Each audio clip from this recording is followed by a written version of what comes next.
Are you tired of your Discord channels being a jumbled mess? Learn how to reorder or move channels in under 30 seconds.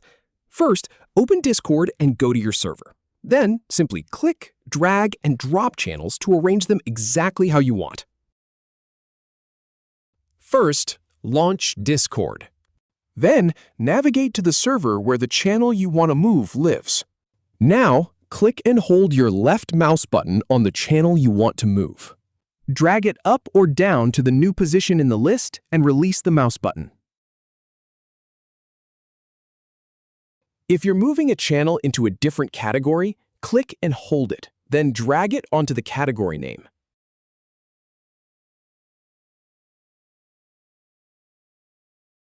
If you have any feedback or if any info is inaccurate, please leave a comment below. We'll do our best to answer or redo the video if needed. Thanks for watching.